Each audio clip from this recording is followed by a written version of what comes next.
Pisces 2022 started quite bombastic with the ruler of your sign, Jupiter's ingress, into your first house in mid-December last year. As far as astrology goes, this configuration is quite the lucky one. Usually, Pisceans born in the daytime get to benefit a bit more from such a transit, but this year we've also been graced with Venus conjoining Jupiter in April, which is good for Pisceans all around. While that doesn't necessarily mean that your year so far has been without any cuts and bruises, it sure has been much easier than the previous ones. Now, with that reprise aside, since May, Jupiter actually left your sign and your first house to move on to the next sign in order and, therefore, your second house. This doesn't necessarily diminish any of Jupiter's blessings, but it merely shifts it somewhere else. You're probably already asking yourself, I thought horoscopes were supposed to forecast the future, not just tell me what I already know. Well, astrology is only ever good when we take the past into account because that's the thing with cycles, they repeat themselves, so if you look at what happened in the past, you can better understand the future. And July is one of those months where that's very much necessary.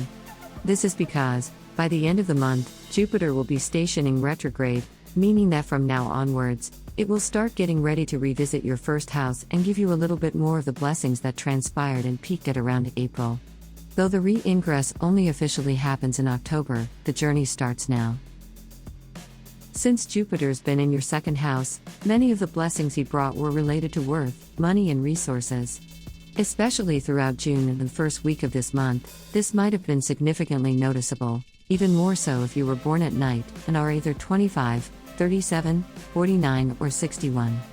This is important to note because many of the financial gains you might have experienced in the past month or so will begin to slow down as the month progresses. This shouldn't be a need to worry, though, since a planet retrograde will eventually go back to moving forward again, but for your sake, it's best to count on such affluence to be more of a 2023 thing when Jupiter transits through your second house for almost a whole year.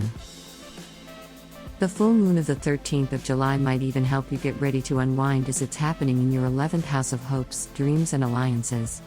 This one specifically is here to help you gain a greater level of certainty about who deserves to be called your friend. This is because the energies of this lunation are tied to your 12th house, the house traditionally attributed to hidden enemies, but in modern days, you'll often find people whom you simply don't get along with anymore. At this time, you might either solve relational issues with a friend if you were born by day or by night. A friend will likely show their true face. You can expect a few disputes, but know that it's for the better. Through this whole time, you'll have Mercury in your 5th house of joy and creativity, providing some support to these events, meaning that the event is more likely to take place in a comfortable setting and with ease in communication.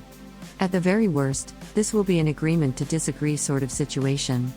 But to go back to Jupiter getting ready to go retrograde, this will be an opportunity for you to address those worth-related issues head first. However, this is less about money and more about your time's worth. The new moon, on the 28th, though, is a bit different. This is because, by this point, Jupiter will have officially stationed, meaning that to us, it will look like it stopped moving in the sky. This will be especially important if you have any planets at around 5 to 10 degrees of Aries. You might feel a big hit at first, almost as if you lost the drive to achieve and be yourself, but it's actually quite the opposite. Since Jupiter is your ruling planet, and by then, you'll have had your crash course on your values, this will be time to reintegrate what you've learned. Get ready for many aha moments through this retrograde. You won't be the same by the time it ends, in the best way possible. Like you probably already noticed, Pisces, July is a month for big changes for you. Still, know that with the retrograde, these things will take time. Now that you know you're embarking on this new journey of change, take the time you need to reflect on what you need from the world to begin to move forward again. Every little event and conversation with teachers or spiritualists at this point has the power to shake your world, so buckle up and start philosophizing. Good luck, Pisces.